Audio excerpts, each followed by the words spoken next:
So we'd like to welcome today Luke Johnson from Black Honey Barbershop in Liberty, Kentucky.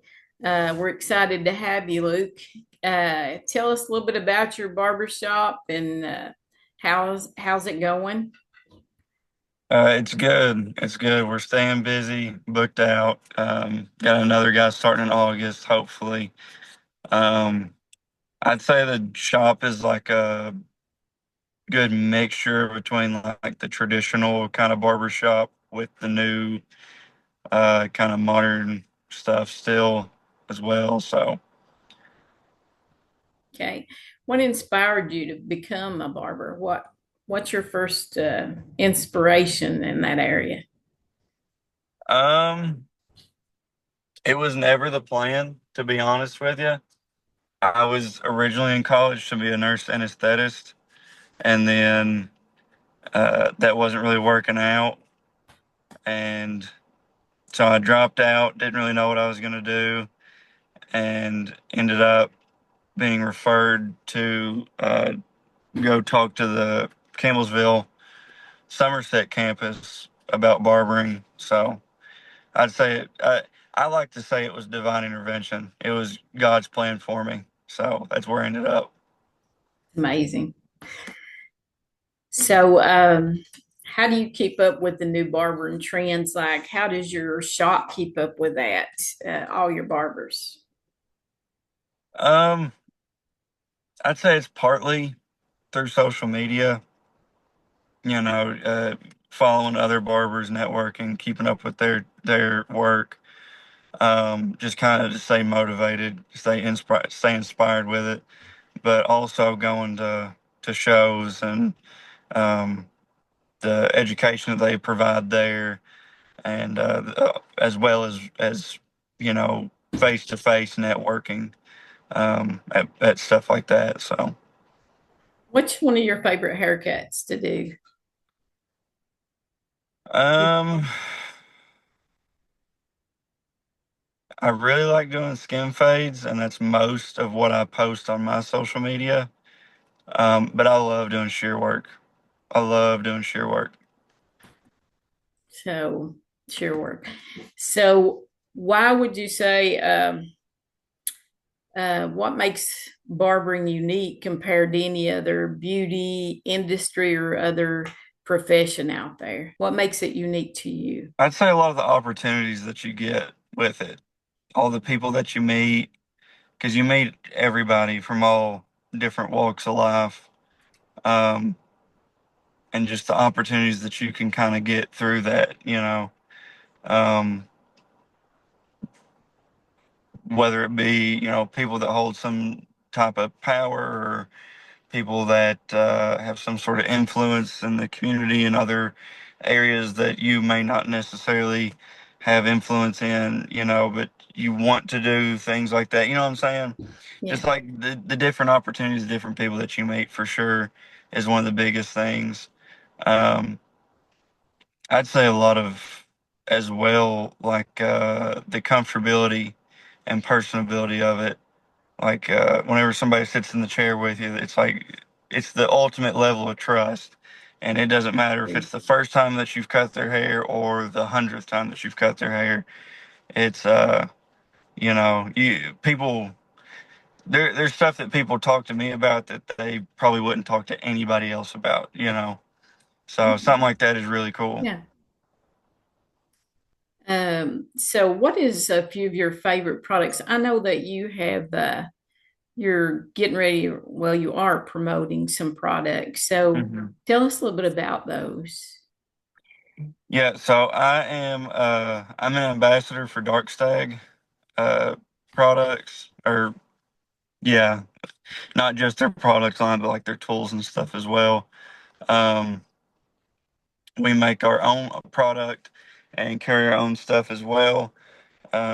We've got on our end personally, we've got beard oils, beard balm, pomade.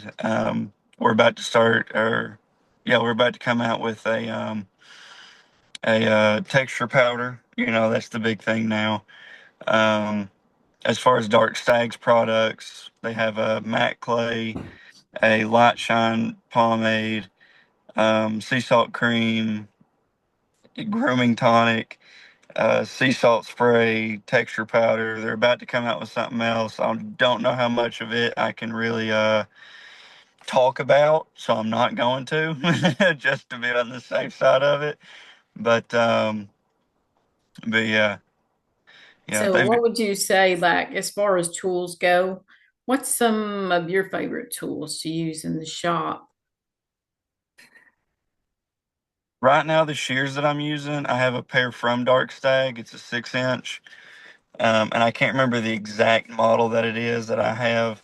And then I've got a 5.5 inch um, from Fresh shears Hmm. that I really like using as well.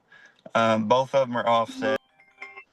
And then I've also both of, or I'm sorry, not both of. One of my razors is a Dark Stag. It's a commissary style. Um, and then I also use the Tomb 45 triple cartridge Yeah. razor. Um, I've been using the new Tomb 45 and the clipper that come out, the Tomb 45 and Babyliss Pro, the one that they just did like a collab on. I've been using it a lot. But I've been kind of here recently, the past couple of weeks, I've been kind of jumping between it and my JRLs. I love my JRLs. Um, Trimmers, I've been using the X Ergos or X Evos a lot, as well as the Babyliss FX3 trimmers. So, Good, good. and then I use Babyliss shavers as well, the Babyliss FX3 shavers. That's awesome. So I love JRLs as well. So Mhm. yes. How has the perception of barbering as a profession changed in the recent years? What do you see that's changed in the last few years? Kind of going back to what I said earlier with the kind of like the influence that barbering has on Yeah. people day to day. But I think a lot of the perception changed after COVID happened. Because I think kind of leading up to COVID, barbers were still just kind of barbers, you know? And then after COVID, I I think think people that really changed. Yeah. appreciated the craft of barbering a lot more. Like, not just on the barber's end, but I think clients, like just the general public, really kind of opened their eyes and realized like the art side of it, and really Right. like how much it meant to them, because so many people were like calling their barbers up for house calls like, hey man, I really need a haircut right now, you know. I think they've appreciated it a lot more afterwards. And you kind of, I mean, speaking as a barber, other barbers listening to this will know what I'm talking about. You know, so many barbers in the industry raised their prices after COVID, and you know, they really kind of started buckling down and like, hey, like let's make our shop something. You know what I'm saying? Like not Yeah. just a barber shop. So, So, um, that's good. That's real good because that's, yeah. I think people do appreciate their barbers after going through something traumatic as mhm. that. Yeah. So, what do you see as the importance of branding, like social media? How do you feel about that? Do you think that's a uh, more popular way to go today? So I think absolutely it is almost necessary these days. I feel like if you're not promoting yourself on social media in some way, shape, or form, then you're definitely putting yourself at a disadvantage. Um, sure, word of mouth is still great, and I would say it's arguably still one of the best, or the best way to promote, but emphasis on arguably. You know, the reach that you can have with social media is unmatched. You know, to what word of mouth can get. For local, absolutely, word of mouth is still great. Well, and But I hear people, there's good and bad because some people will mhm, say, well, some people they get bombarded with negative quotes on what they've done or how high they might be or whatever. Uh, but I think honestly, being critiqued is growing, and you should be able Yeah. to take constructive criticism. So yeah, Hmm. And that brings up a good point as well too. Like once people leave the shop, they can go and say anything, right? Whether true. they actually like it or not, they can go and say anything. So to be able to put your work out there on social media with no middleman saying anything, it's like say say I cut somebody and they go and whether they like it or not, they go and say whatever, Mhm. right? Let's say they do say something bad about it, and the person that they tell something bad about it can go to my social media and look at my work for themselves and be like, oh, okay, like you know, Yes. he's actually really good or not, whatever their opinion may be. But they may even see a haircut on there that they're like, oh, like that's exactly what I've been looking for. I can see that he can obviously do it because he's got a picture of it on somebody else right here. So no matter what my buddy said, I'm gonna go try him out for Yeah, myself and see. So to kind of cut to kind of cut that middleman out I is agree. also a positive. It's a plus. So And following up with that question, um, how would you suggest that barbers actually support one another in this industry? I mean, definitely keep them. Like I can't tell you how many barber friends that I have that I follow them on Instagram or Facebook or whatever it is, and I love seeing their stuff and commenting under it and shooting them a like or whatever. And you know, uh, like back at the beginning of this, talking about following each other is inspiring. Like I Yeah, see some of the friends that I've made in the industry and keeping up with their work, and I'm like, man, like they're killing it. Like I want to be as good as they are. Whether I already am or better or worse, it's cool to just see them. It's uplifting for me, and I don't want to speak for anybody else, but I'm sure it's uplifting for other people to be able to follow my yeah, stuff and be like, man, like I really like his stuff. I want to do, I want to do what he's doing. So I think it's just a revolving circle. Um, but going back to what can you do? I think that's definitely one of the things is just keeping up with each other online. Um, I met one of the guys that works at Fort Worth Barber Supply at mhm. the Owensboro Expo, and Kike he called me today and just called me to see what I was up to and see how I was doing. So he's awesome. I love talking to him. And It then some means of a the lot. students that I've met at the campuses going back and doing demos for them, Yeah.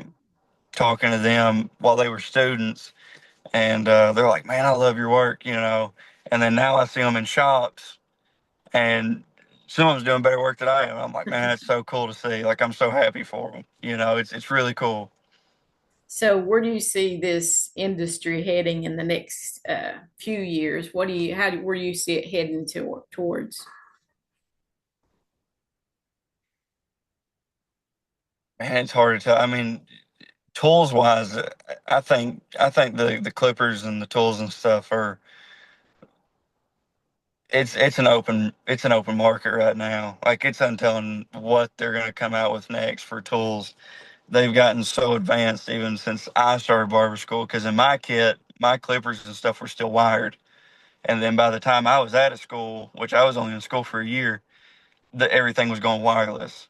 So like that was Yeah. crazy for everything to evolve to that point that fast. And like, well, now talking about the 1045 and Babyliss clippers, like they charge wirelessly, which is Yes. insane. So it's untelling. I really have no idea what the advancements we're going to make. That's me. It's, I'm it's really cool excited to about. see. Yeah. So, are there any innovations or changes you're particularly excited about that's coming about? I definitely want to see more of the wireless charging opportunities that seem to be coming about. And I mean, as well as I do, 1045 does that better than anybody when it comes to innovation and making our tools Yes. on the same level as, some of these cell phones and stuff, that what the capabilities that they have. So that's really cool to see. Awesome. Well, I'm not going to keep you any longer. I appreciate you, Luke, for coming on and sharing your thoughts with us. We'll definitely be in touch and we'll have you come in and do some things here at the school for us. We appreciate you, everything you do for us. You enjoy your day and God bless. Thank you. God bless you. Thanks for having me. All righty. Bye bye. Bye bye.